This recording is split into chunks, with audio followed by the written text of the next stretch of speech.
So I'm going to discuss small figurines for vehicles. It's related to Lego figurines, 1/35 scale vehicles, putting action figures in vehicles, etc.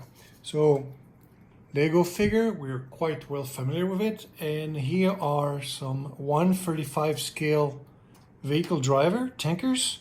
So we shall assume that these are not depicting a 6'4" person, but somebody a little shorter. Over the years, a vintage Tamiya figure, hand sculpted. So anatomically, these were not scanned figure. These were hand sculpted figurine with some slight, what do you call it? Human anatomy imperfections. But they look great, but look at the difference, for example, from the vintage from the late 70s, early 80s to the modern sculpted. See this one here, there it goes. This is supposed to be the commander. So these are modern art, probably using 3D techniques and a little more accurate human anatomy.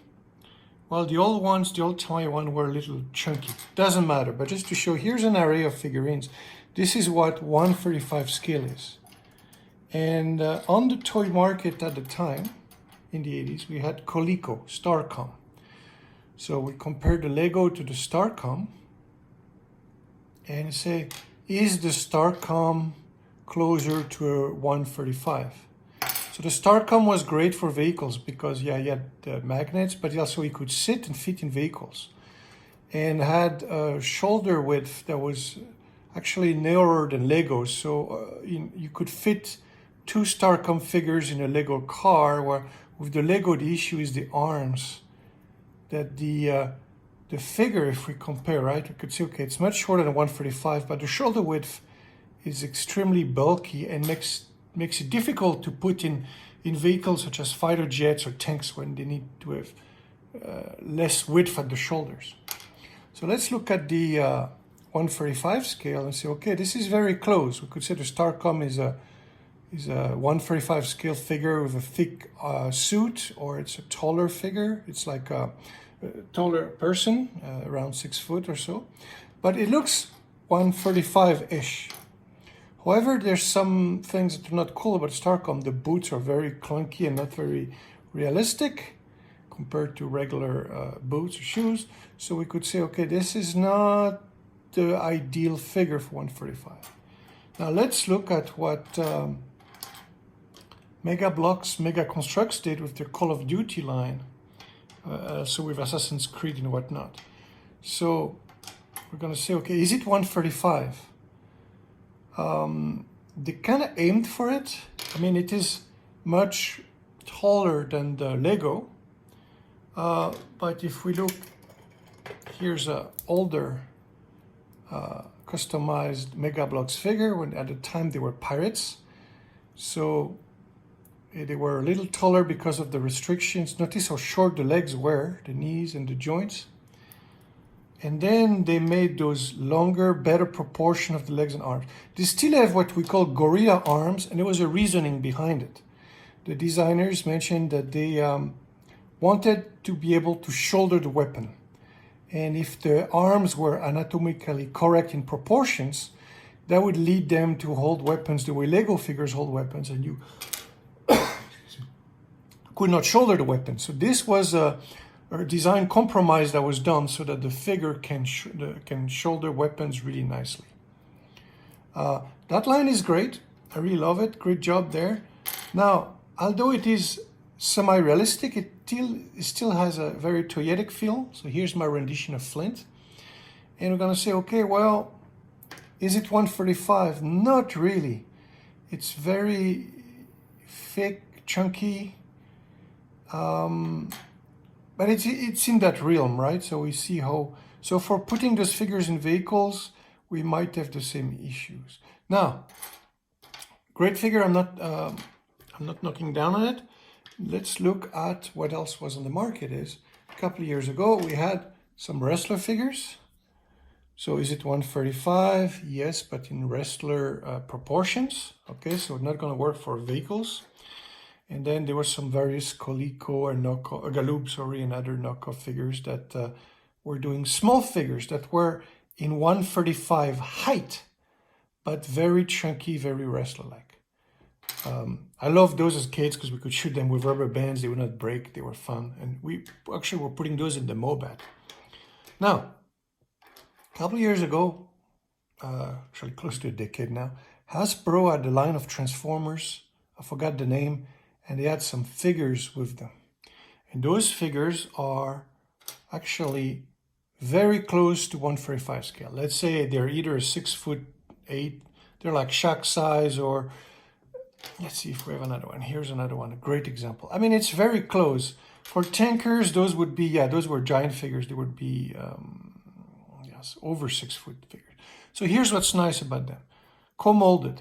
So they got swivel legs and knees. See, they got the shoulder joints to put the same type of joint in the legs. Co-molded, you're not going to break them. It's got a soft plastic everywhere. It's not a brittle plastic anywhere. The hands turn, the head turns, shoulder swivel up, good.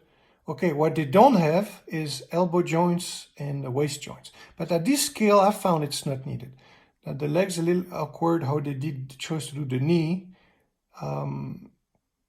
But yeah, it works. Proportion ones, it's okay. Now let's see what other figures they've done in that. So this one was with a Decepticon, so it's got some kind of helmet figure. So these figures could sit. I disagree with the treatment of the knee pad, but okay. They could fit on pegs. Personally, instead of classified, this is where I wish the brand would have went, is to make all the figures at 135 scale. And then you could have done all the vehicles. So what does that mean?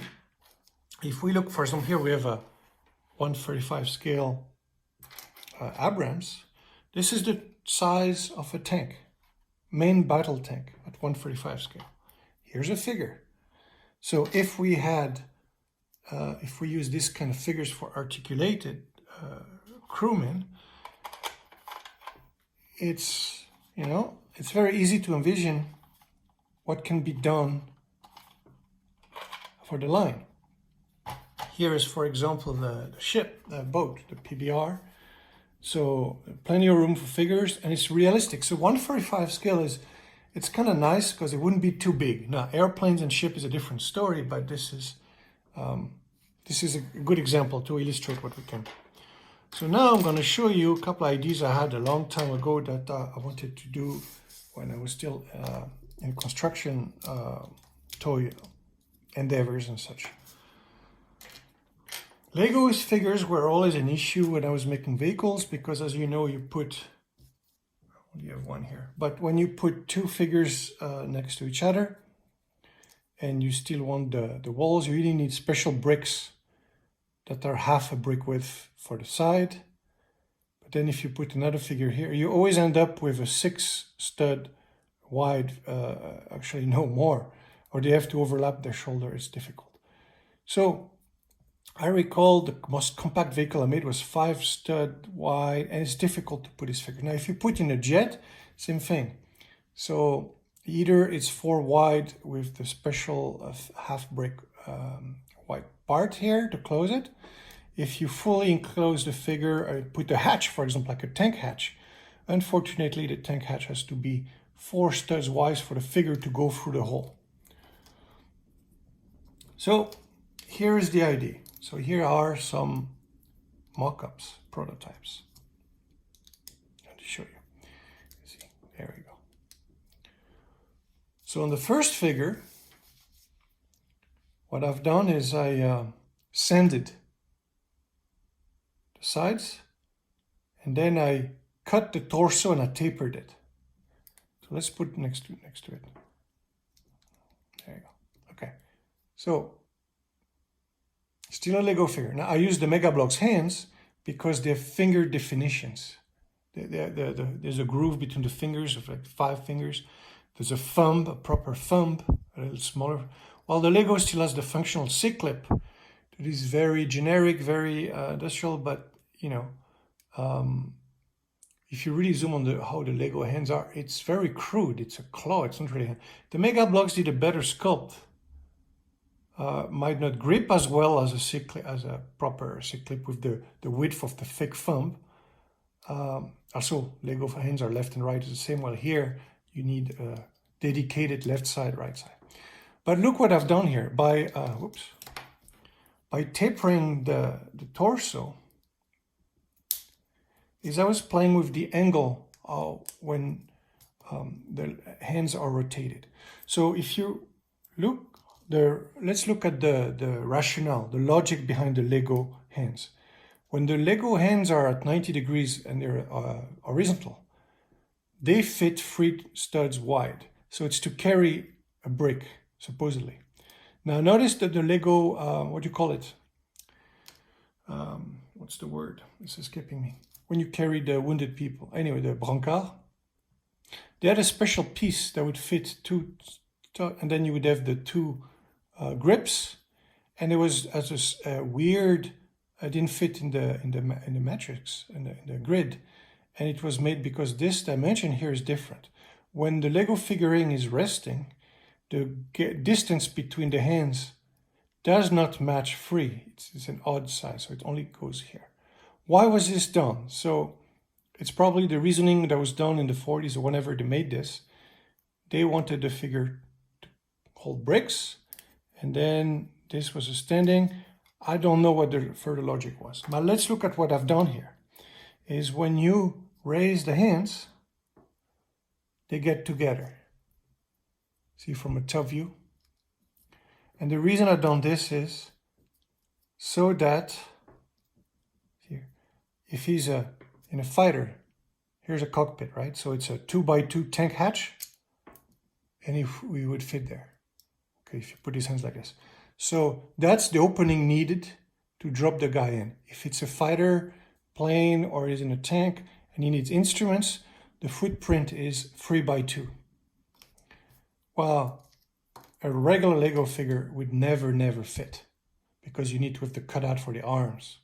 So it's a 3x4 at least, or if you have the special half bricks. So yeah, that was the idea here. So let's do this. I'm gonna put this guy here so you see I'm not bullshitting here. It's like that. There you go. Now, hands up. And there you go. Of course, there's no helmet. Here's a helmet piece would increase the size. That's another issue. But this was an attempt, right? So this was this attempt by just cutting an existing torso and then bending the sides to taper it. So it is still, this is still all Lego except for the hands. Now, let's look at the next one I've done. This one here is I